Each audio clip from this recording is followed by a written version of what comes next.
everyone, it's Laura, and I am unexpectedly here beginning another edition of my physical TBR takedown because I have had the remainder of my Libby holds come in, and I think I should be able to be more in control going forward with what I choose. But I've read both Graceling and the Kiss Quotient because of Libby and the holds coming in. So I will trust the jar to choose the third book for this video and see what else there is.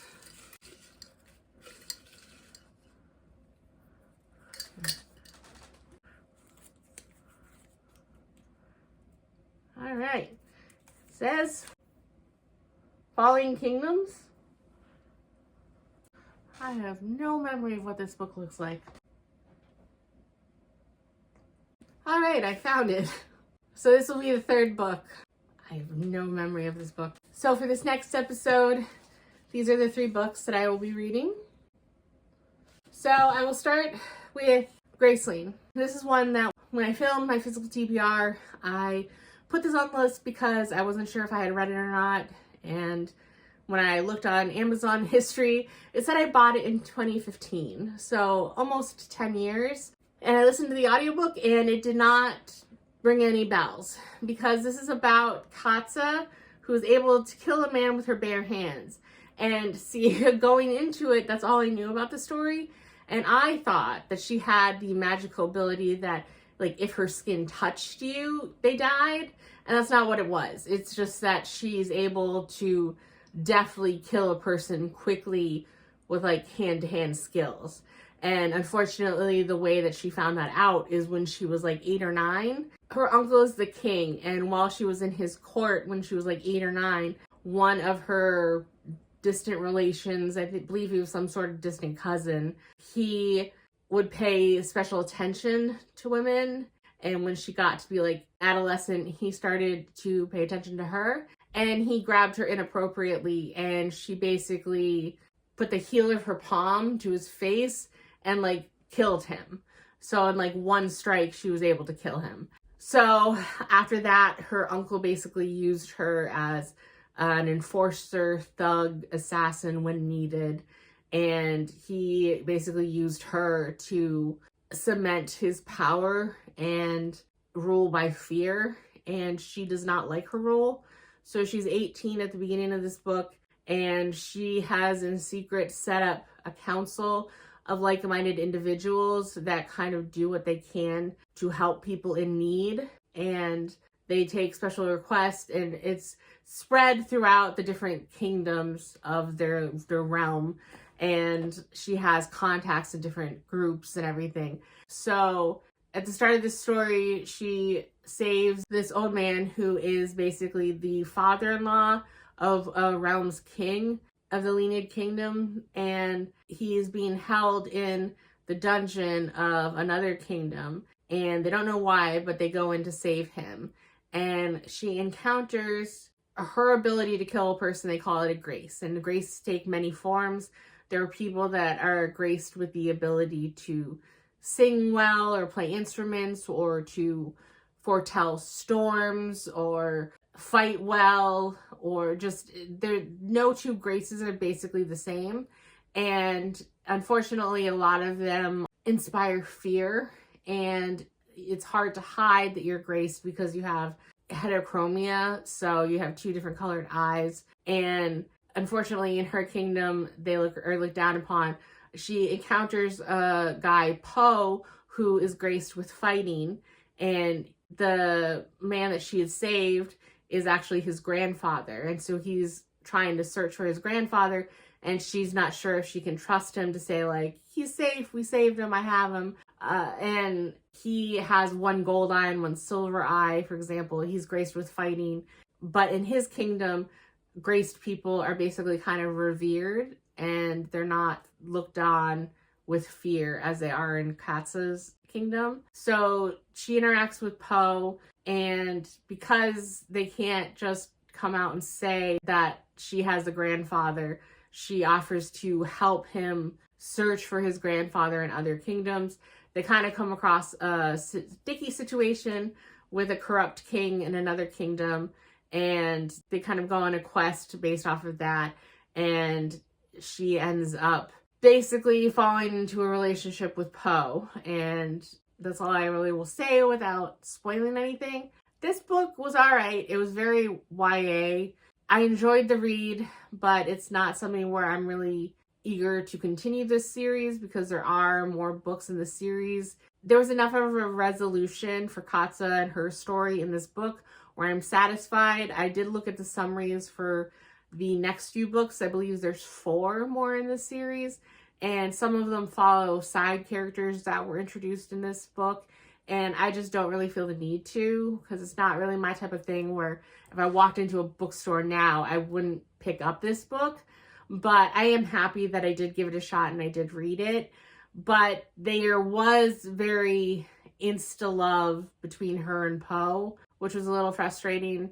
And I did like the fact that they're fighting because they would have practice bouts and sparring, and that almost seemed kind of like a method of their bonding and how they fell for each other, is that they respected each other and their skills as a fighter, because Poe is basically one of the only people that can even halfway keep up with Katsa, because she can normally take on, 10 of her uncle's soldiers at a time, but she soundly beats Poe even when Poe is trying and going all out. So I like Poe as a character a lot. I think he's probably my favorite character, and I like his culture with the Leonid Kingdom. But overall, the book was all right. I gave it a 4. It was enjoyable, but I am going to unhaul it, and I think that's all I have to say on this book. Next is The Kiss Quotient, and this book, I was conflicted because I believe this is part of a trio, companion novels where they're just kind of in the same universe, but the characters aren't interconnected. And I read The Bride Test a few years ago on summer vacation, and I liked it. And so I was interested to read more, and I already had this book. And I like reading from different characters, but when there's something that's a different viewpoint, I never know how realistic they are or not, if they're good representation of characters. Because this book is about Stella Lane, and she's an econometrician, which is a job title I've never heard about, which is basically dealing with the math of economics and looking for like trends and data. And she's involved in kind of marketing for companies and figuring out good strategies for marketing. And she has, in this book, they refer to it as Asperger's, but I know that is no longer a preferred term, but it's on the autism spectrum. She's on the autism spectrum. And so she needs things to be stated to her clearly and directly, and she can get overstimulated by too loud noises. She's very particular about fabrics that she wears and clothing. She doesn't like to be touched without warning, and if she's not familiar with a person, and she has very kind of hard boundaries with things like that. And so the book starts off with her having a meal with her parents, and her parents are basically asking about, when she's going to settle down and give them grandbabies. And from right off the bat, you can tell that her father wants her to be happy, but also wants her to be in a relationship. But her mom is more about pushing her and her boundaries, because she grabs Stella's hand, and Stella makes the comment that her mom would do that to like acclimate her to unfamiliar and unexpected touch. And that just bugs me, because that type of thing isn't, from my understanding, that's not really the way to go about situations like this. And unless it's an approved plan that, just for in this case, Stella wants, and under the guidance of a therapist, I wouldn't just take it upon myself to claim I know what's best. And that's what seems to be her mom is doing. And my thing is that I looked it up, and Helen Huang, it does say that she is on the spectrum, and that so she found out as she was writing and researching for this book that, hey, this seems very familiar to me when she was researching autism spectrum disorder, and she actually went and she did get officially diagnosed. So I think that I should trust her as a reliable source since she does have autism, but at the same time, some of the situations here didn't make sense to me because I know one of the big hallmarks of a lot of people with autism is they have a hard time with social cues. And that was present in here and that didn't bother me. But one thing is that Stella in particular, she's big on logic and she needs things, like I said, kind of spelled out to her. And some of the things that happen in this, I don't understand her leaps of logic. So I guess I should go over what the plot of the book is. So the plot is basically her parents, they're asking her about grandbabies and stuff and, you know, who she could be with. And the thing is that she's had very lackluster experiences in the romance department beforehand. And she has been physical with 3 different people, but each time it did not go well because, again, with the unexpected touches, she just kind of freezes up. And so she takes it upon herself from some coworker making an offhanded comment. She gets it in her head that she should hire an escort and that they can help her get used to being intimate physically with a partner, and then maybe she would be able to have a relationship. And so in comes Michael, and he is an escort not by his own volition, but rather out of necessity, because unfortunately his father did something dastardly that you don't really find out fully what happens until later in the novel, but that left his family in dire financial need. And then his mother came down with an illness. And so Michael,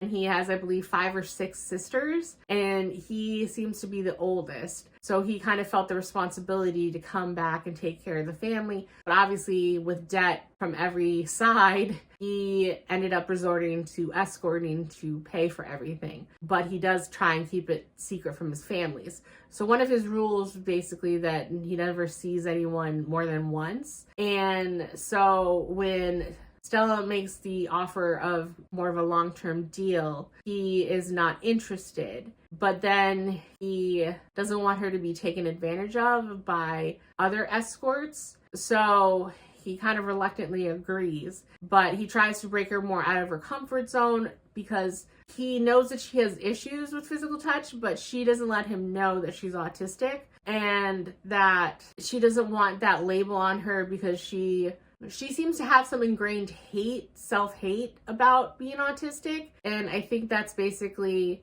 from impressions she got from her parents. And so she thinks that people will look on her as broken or pity her if they find out that she's autistic. But Michael just doesn't want her to be taken advantage of because she seems so sweet and naive. So he agrees with her and he tries to take her out and do things. One of them does not go well. She gets very overstimulated because they go to a club. Too much noise, too many people, too many unusual scents. So that goes kind of a disaster. But she ends up coming to the idea that maybe she doesn't need help with the physical aspect so much as she needs help with the actual social part of dating. So she asks basically for them to be fake boyfriend-girlfriend for like a month. And he's kind of reluctant to agree to that situation. But she offers him $50,000 and that would help him a lot. And so they kind of get into this weird, tenuous relationship. And Michael's family gets involved. So she ends up kind of becoming entrenched in his family and goes to dinners at their house, sees their business, which is like a tailor shop, dry cleaning place. And it just kind of snowballs. And so, as with a lot of different fake dating situations, their feelings turn real, but you know, how do they know if the other person has the real feelings too? And that type of typical situation. And then that kind of falls into Michael has his own issues. Then Stella, her leaps of logic for the third act conflict, they just don't make sense to me. For as logical as she's supposed to be, the fact that she kind of thinks that Michael pities her, I don't know. It's a bizarre thing, and I don't know if I really like it all that much. But yeah, I'd be curious to see what other people think if this representation of ASD is realistic or not. Because like I said, it doesn't seem very consistent. But a lot of other things from what I've seen of different people, like she's hyper focused and she has to set alarms to remind her to eat on time or to do other things. She has her routines and she gets very anxious if her routines are thrown off for whatever reason. And I like a lot of the representation, and I would like to see if it's very true, because I do like reading from different perspectives, and I even know the proper terminology to use, because I know some people like saying Stella is a person with autism, but other people like to take more ownership and say an autistic person, and I don't honestly know which of those is more correct nowadays. But I did enjoy a lot of the book overall. I did like the character Michael. Some of his issues bothered me, but when his issues are imposed by his family and his own internal struggles with his own self-worth, I can kind of understand, and especially resorting to escorting when it's not something that you really enjoy or want to do, but feel more you're forced to. I can't imagine the toll that would take on a person. And so it's kind of somewhat understandable. But I do really like them together, and I think that they complement each other really well. So I did root for them, and I did like a lot of the side characters that were introduced. A few of Michael's sisters were just a name drop and forgettable, but a few of them stood out, and his mother and his grandmother were more main characters, and his cousin Quan. So overall, I like the book. I gave it a 4. I don't know at this point whether or not I want to hold on to it. I do still have my copy of The Bride Test. I haven't reread it in a few years. I don't know if I'd still find that enjoyable. Maybe I will read the 3rd book eventually in the trio and then decide then. So for now, I think I'll probably hold on to it. But overall, surprisingly mixed emotions for this book. So that's it for now, and I will come back when I'm halfway through Falling Kingdoms. All right, I'm here with an update on Falling Kingdoms. I listened to part of it today. I was hoping to give more of an update about the halfway point, and I'm only about 30% of the way in, but I'm going to probably finish off this tomorrow while I'm working, and so I won't have a chance to stop and film at the halfway point. So I'll give you my initial thoughts right now. So this is an interesting book, and I can't really fully understand everything that's going on yet.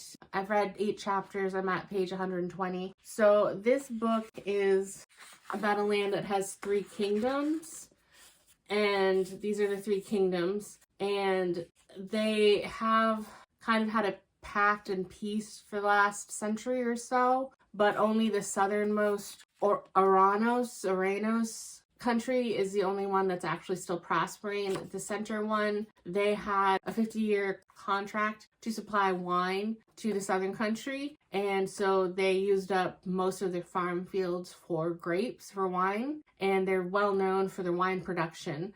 But the 50-year contract came up, and now the southern country isn't really helping out with food shortages here. The northernmost country is also falling into hard times, like the middle country.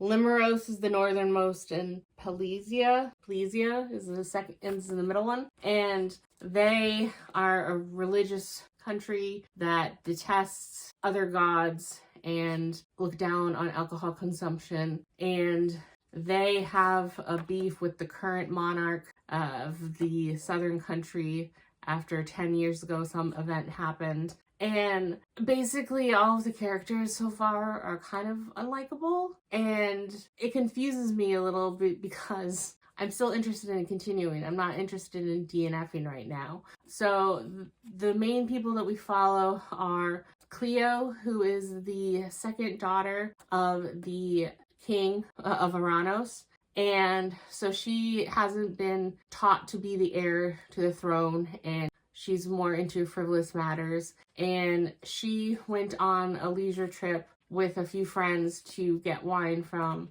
Palesia, from the middle country. And one of her companions that she's with, who she detests but is probably her future husband, he ended up killing the son of the wine seller, And so that kind of threw things in an uproar. So then another perspective you get in this book is the brother of the one that was killed. So he is the younger son of the wine cellar. And then up here, you get a point of view perspective of Magnus, who is the heir to the throne, but he really detests his father. The only person he really likes is his sister Lucia, and so you kind of see them, and none of the characters are super likable. And Cleo, she is upset at what happened with the killing of the winemaker's son, but she doesn't seem to really use her brain and think further on steps she could take to make things better for her, or how for her to get out of her potential marriage to the guy she doesn't like, or how to make amends with anybody in the Middle Kingdom that was affected by the murder. And I just, like I said, I'm only 30% in. I'd be curious to see what her character growth is in this book, because right now I'm just begging for her to do something. And so far, she's kind of let me down a little. And I don't know. So far, she's the only character I really could see potentially liking. But we'll be interested to see.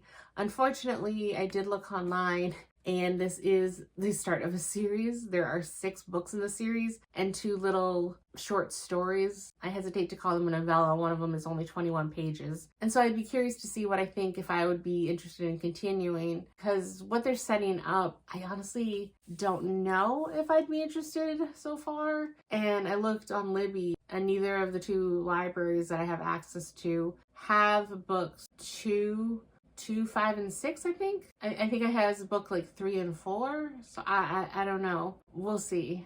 But there's also talk about kindred and watchers, but I haven't really gotten into that yet in the book, so I don't know what that is. I just got the barest hint that there's these people that have the ability to turn into hawks, and they seem to be observing the people in the story in those 3 countries and looking for something, but I don't know what. Once they get to a certain age, they lose the ability to shapeshift. So that's the part I'm like really kind of confused about, is the whole magic system, because they keep talking about Elementia and how there used to be people that could wield the magic of the 4 different elements, and how there were witches and sorcerers, and witches, they basically could do tiny magic unless they spill blood and it takes more of a toll on them. But like sorcerers, they have the ability to have more unlimited access to, and I'll be curious to see how much more of the magic system and these weird watcher bird people is fleshed out further on in the book, because right now that is so confusing. So we'll see. But that's it for my 30% update. I will most likely be finishing this book tomorrow at work, and I will come back with my final thoughts. All right, I'm back sooner than anticipated with my final thoughts on Fallen Kingdom. I ended up DNFing this book. I gave it a shot. I made it 60% of the way in to page 246, and I just didn't care enough to continue. I left off expecting to finish it the next day, and I ended up not touching it for 3 days, and then I picked it up and I read some more. I got to this stage and I put it down again for a few days. And I did find out more about kind of what the magic system is based on, and the kindred and the watchers, and how they were kind of the guardians of these 4 stones, which were the kindred, and each stone was imbued with one of the elements that their magic system was based off of, and that a sorceress was the only one who was able to touch the stones without somehow being corrupted, and she had a special ring, and that she fell in love with a mortal, and after this, people got jealous of her, and they tricked her into coming out of the sanctuary with the stones, and that is why the sanctuary is now closed for good. and why magic is disappearing, and that's part of what I think the sequels are. They're going to have to search for the kindred, and there's the prophecy that the sorceress will be reborn, and the people who tricked her out were the fabled goddesses in the religions of the northernmost kingdom worships one, and then the southernmost kingdom worships the other, and turns out neither of them were great people. But it just, I'm thankful at least to have that puzzle piece, but it's at the level of interest where I would search online for a little more information, like if there's a wiki page about this series, and go from there. But just based on what I've read, I'm not interested in committing to 5 more books to figure what's going on. I did, after stopping, I did kind of skim through the rest of this book, so I do know what happens in the rest of this book, and I'm not upset with my decision to DNF the book. I don't feel any remorse for it, so I think that was a good call. So with that, this wraps up the 3rd episode of Tackling My TBR Veterans. So in this episode, I read Graceling, which I gave a 3.5. I will be unhauling and I will not be continuing in the series. It was enjoyable enough, but I think I definitely would have liked it a lot more when I was younger. Then the Kiss Quotient, which I gave a 4, and I will be holding on to this one. I did like the Bride Test. I do still have kind of mixed opinions about this book and the representation of autism, but I would like to look further into other people's reviews and get more of a perspective on that. But I still enjoyed the book overall enough, and I would be interested in continuing on in this series, although it's more the interconnected companion novels than an actual direct continuation. But the 3rd book is, I think, The Heart Principle, and it is on Libby. I don't own that one physically, so I will listen to it at some point when I have the chance. And then the 3rd book is Fallen Kingdoms, again, which was a DNF. It was written decently enough, and I think maybe when I was younger I could have enjoyed it more. It's just not my thing right now, and hopefully it'll fall into the hands of someone else who really liked it, so I will be unhauling this one. So that is it for this episode, and I will see you in the next one. Bye!